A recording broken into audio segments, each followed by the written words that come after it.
पाकिस्तान के लिए test cricket में नुमाइंदगी, उसके बाद ओडीआई भी खेला और अब पीएसएल में जो वो डेब्यू किया इस सीज़न में, और as a vice captain of Quetta Gladiators हमारे साथ मौजूद हैं सऊद शकील। सऊद, बहुत बहुत शुक्रिया। मुझे ये बताएं कि 33-0 की जो स्ट्रीक थी वो टूट गई है फाइनली, लेकिन अब जर्नी जो है वो किस तरह से क्वेटा ग्लैडिएटर्स के साथ शुरू हुई है? मेरे ख्याल में जो चीज़ें पुरानी हो गई उस पर ज़्यादा बात नहीं करनी चाहिए, लेकिन अभी तक जो भी स्टार्ट हुआ है काफ़ी अच्छा रहा। ओवरऑल एज अ टीम भी हम्म। काफ़ी अच्छा स्टार्ट रहा है हमारा, और जिससे हमने फर्स्ट लेग फिनिश किया।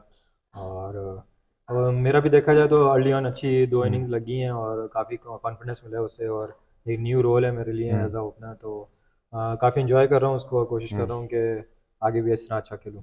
Jason Roy, Shane Watson head coach, तो जो ओवरसीज होते हैं प्लेयर्स, उनका कितना रोल बीइंग अ यंगस्टर आप देखते हैं कि अपनी ग्रूमिंग में कितना ज़्यादा रोल होता है उनका? हाँ, देखिए जब भी पीएसएल होती है तो जो ये जब से ये पीएसएल आई है, तो मैं समझता हूँ ये इतना अच्छा स्टेप था कि हम आपको फॉरेनर्स के साथ खेलने का हम्म। मौका मिलता है, उनके साथ ड्रेसिंग रूम शेयर करने का मौका मिलता है काफ़ी, क्योंकि उनके पास एक्सपीरियंस होता है, वो भी दुनिया जहाँ में खेल रहे होते हैं, हम्म। एक उनका अलग कल्चर होता है, तो आपको बहुत कुछ आपके लिए उसमें लर्निंग्स हम्म। होती हैं। और फिर आपके जैसे हेड कोच आपने वाटसन की बात की, तो हम्म। उसके एक्सपीरियंस से सीखने का मौका हम्म। मिलता है। और मैं उनके साथ ऑफ द फील्ड भी बैठता हूँ, मतलब रात में भी मुझे जब हम्म। टाइम मिलता है मैं उनके साथ बैठता हूँ। अच्छी डिस्कशंस होती हैं हमारी क्रिकेट से रिलेटेड। उनका काफ़ी इस पे ध्यान रहता है कि यार आपका माइंड किस तरफ चल रहा है और आप अच्छे एक जोन में हो कि हम्म। नहीं हो। तो मैं समझता हूँ कि ये बहुत अच्छी चीज़ थी जब से ये पीएसएल हुई थी, हम्म। और ये इसमें हमारे यंगस्टर्स को बहुत फ़ायदा हुआ, काफ़ी कुछ सीखने को मिलता है। आपने रेड बॉल में फर्स्ट क्लास में बहुत बेहतरीन परफॉर्मेंस दी, 50+ की आपकी एवरेज है। आपने लिस्टे में भी अच्छी परफॉर्मेंस दी, टेस्ट क्रिकेट और ओडीआई में वो हमें नज़र भी आया।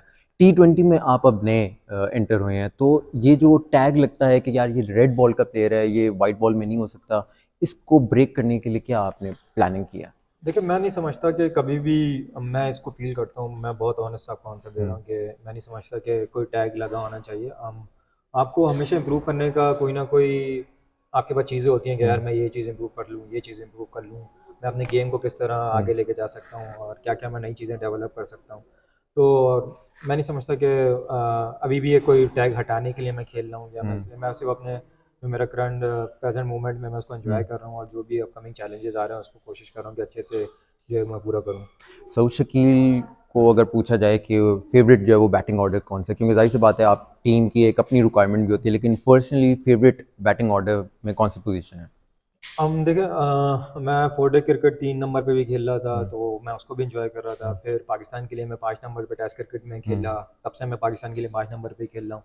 मैं उसको भी काफ़ी इंजॉय करता हूँ। तो मैं हम्म। समझता हूँ कि कोई भी रोल मिले तो मैं अभी तक पहले मैं बहुत सोचता था इन चीज़ों से हम्म। रिलेटेड कि यार मेरा 3 नंबर फेवरेट है, हम्म। मुझे 3 नंबर पे खेलना चाहिए। फिर अपॉर्चुनिटीज़ जहाँ जहाँ मिलनी तो उसके मुताबिक ना, फिर मेरा माइंडसेट बहुत चेंज हो गया। हम्म। मैं हर चीज़ को एज अ चैलेंज लेता हूँ। हम्म। जैसे ही मेरे पास ये कोटा ग्लैडिएटर की ओपनिंग का स्लॉट के लिए बात हुई, तो मैंने ऑन द स्पॉट ये डिसाइड किया कि हाँ मैं ओपन करूँगा। हम्म। और सिर्फ 2 दिन पहले टूर्नामेंट से कि हम्म। मैंने ये डिसाइड किया, और मैं समझ रहा था कि नया चैलेंज है, नई अपॉर्चुनिटी है मेरे पास, उसमें आके काफ़ी मुझे मज़ा आता है इन चीज़ों को हम्म। लेके। और अब जो है मैं इसी तरह के अपने गेम को देखता हूँ और कोशिश करता हूँ कि कुछ भी करूँ तो मैच विनिंग चीज़ों को, हम्म। मैच मैच जिताने की तरफ जाऊँ। हर खिलाड़ी का एक नेचुरल गेम प्ले होता है। कुछ का होता है कि पावर हिटिंग वो करते हैं, कुछ जो है वो ग्राउंडेड शॉट्स खेलते हैं। आपका ग्राउंड की तरफ ज़्यादा जो होता है, बाउंड्रीज जो चौके होते हैं। तो क्या आपको लगता है कि T20 में अगर इसी तरह जाया जाए तो बिल्कुल ठीक है, या फिर इसको मजीद जो है वो बेहतरीन जो पावर हिटिंग या इस तरह के शॉट्स होते हैं? मेरे ख्याल में आपको ज़्यादा सिचुएशन के मुताबिक खेलना हम्म। चाहिए। दो कि मैं ज़्यादा ग्राउंड पे खेलना पसंद करता था, लेकिन जितना भी मैं 4-5 मैच खेला हूँ तो मैंने ज़्यादा सा उठा के रन्स बनाए, हम्म। जो कि मेरा गेम नहीं था। लेकिन हम्म। थोड़ा सा काम किया उसके पीछे, ऐसा नहीं है कि थोड़ा माइंडसेट भी डेवलप किया और हम्म। कोशिश की है कि यार इस तरह भी खेलना चाहिए। हम्म। और जो जो नई चीज़ें डेवलप की हैं प्रैक्टिस में, तो कोशिश की है उनको अप्लाई किया जाए ना हम्म। मैच में। ये बहुत ज़रूरी होता है किसी भी क्रिकेटर के लिए। अगर आप कोई भी काम प्रैक्टिस में करके आ रहे हैं हम्म। और अगर आप उसको मैच में अप्लाई नहीं कर रहे, तो उसका मतलब आपने जो पीछे काम किया वो सब फिजूल हो गया। हम्म। मैं समझता हूँ कि मैंने जो पीछे काम किया तो कोशिश कर रहा हूँ कि उसको ग्राउंड में अप्लाई करूँ, हम्म। और रिजल्ट आ रहे हैं ऑन एंड ऑफ। मैं क्योंकि ये भी देखें, हम अच्छी हमारी जो लीग है इसका एक स्टैंडर्ड है, हम्म। और सारी टीम से अच्छे बॉलर्स हैं।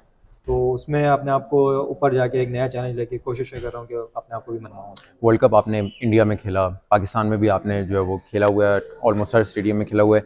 पिचेस का अगर आपसे डिफरेंस पूछा जाए, क्या डिफरेंस लगा है? इंडिया में पिचेस की क्यूरेशन किस तरह होती है, पाकिस्तान में जो है वो किस तरह बिहेव करती देखिए है? पाकिस्तान इंडिया में इतना इतना फ़र्क नहीं होता। मैं समझता हूँ कि इंडिया के पिचेस भी बहुत अच्छे होते हैं, हम्म। इंडिया के ग्राउंड्स थोड़े से छोटे होते हैं हम्म। पाकिस्तान से। और आउटफील्ड भी थोड़ी हद तक सेम होती है, मतलब तेज़ आउटफील्ड होती है। हम्म, पाकिस्तान इंडिया में इतना विकेट के टेक्सचर्स में फ़र्क नहीं है, थोड़ा सा वेरी कर सकते हैं, कहीं इंडिया में आपको स्पिन ज़्यादा मिल जाए, कहीं पाकिस्तान में आपको स्पिन कम मिले, लेकिन ये कि थोड़ी हद तक सेम है। आपकी वहाँ इंडिया में किसी इंडियन क्रिकेटर से या कोई एक्स क्रिकेटर कोई मुलाकात, कोई डिस्कशन रिगार्डिंग द क्रिकेट कोई हुई एक्सपीरियंस इस तरह? नहीं देखिए, हम इंडिया के किसी ख़ास पर्टिकुलर खिलाड़ी से नहीं हुई, लेकिन ऑन एंड ऑफ दुनिया के सारे क्रिकेटर से हम्म, बात होती रहती थी, जो कमेंट्री पैनल में भी आए हुए थे, और वो हम्म, मतलब एक वर्ल्ड कप में एक मेला लगा हुआ था, दुनिया हम्म, जहाँ से लोग आए हुए होते हैं, तो काफ़ी क्रिकेटर से ऑन एंड ऑफ बात होती रही, लेकिन हम्म, ऐसा नहीं कि मुझे याद नहीं पड़ता कि किसी पर्टिकुलर इंडिया के प्लेयर से मेरी बातचीत हम्म। हुई है। आपको वाइस कप्तान बनाया क्वेटा ग्लैडिएटर्स का, तो क्या हम ये एक्सपेक्ट कर सकते हैं कि सऊद शकील फ्यूचर में पाकिस्तान की या क्वेटा ग्लैडिएटर्स या किसी भी फ्रेंचाइजी की कप्तानी करते हुए नजर आते हैं? ये चैलेंज अगर मिल जाए आपको। जी बिल्कुल, मैंने हमेशा से ही बात की है कि मैं हमेशा से कप्तानी को एंजॉय किया है, और मैं समझता हूँ कि वो भी आपके लिए एक ऑनर की बात होती है, आप हम्म, फ्रेंचाइजी कप्तानी करें या पाकिस्तान की कप्तानी करें। मैं ये नहीं कह रहा बिल्कुल कि मैं चाहता हूँ कि मैं अभी बनूँ या कुछ भी हम्म, करूँ, लेकिन कभी भी आपके पास ऐसी अपॉर्चुनिटी आएगी, तो मैं तो समझता हूँ कि एक इंसान के लिए ऑनर की बात होती है, उसको ज़रूर उसको लेना चाहिए, और एक नया चैलेंज होगा, एक नई चीज़ें आपको सीखने का मौका मिलेगा, हम्म। और मैं समझता हूँ कि करना चाहिए। आपने डोमेस्टिक में कप्तानी की है आपने, और बिंग यंगस्टर आपने जो है वो कप्तानी की है पीटीवी की, काफ़ी एक्सपीरियंस जो है वो टीम यंगस्टर्स भी उसमें थे। ये क्या एक तासुर है कि एक यंगस्टर को कप्तान बनाने, ये प्रेशर उस पर डल जाता है कुछ इस तरह? जी, मेरे ख़्याल में पूरा आपके अपने ऊपर डिपेंड करता है कि हम्म, आप उसको किस तरह लेते हो। मुझे अच्छी तरह याद है कि जब मैं अपने अंडर 19 का पहला साल हम्म, खेल रहा था, तो मैं मतलब अंडर 19 में फर्स्ट टाइम एंटर ही हुआ था। हम्म, तो उस टाइम हमारे मसरूफ़ भाई कोच थे, तो हम्म, उन्होंने मुझे पहले साल ही कप्तान बनाया था। तो वो भी एक, अगर मैं देखा जाऊँ तो मैं हम्म, उसको प्रेशर ले सकता था या कुछ, लेकिन मैं वहाँ से भी ये चीज़ एंजॉय करना शुरू की कि नहीं यार, कप्तानी करने में मज़ा आता है, और हम्म, आपको आपको लीड करना होता है, आपको चीज़ें खुद चलानी होती हैं, आपको टीम का माहौल बनाना होता है। तो हम्म। मैं समझता हूँ कि मैं तो हमेशा से इसको एंजॉय किया, और मैं नहीं समझता कि ये कोई इतने मसले की बात होती है कि यंगस्टर को आप कभी कप्तानी दें या ना दें। पाकिस्तान के लिए तो अब खेल लिया, अब मज़ीद है कि पाकिस्तान के लिए कुछ माइलस्टोन अचीव करने हैं। सऊद शकील ने अपने क्या ड्रीम सेट किए हैं फॉर पाकिस्तान?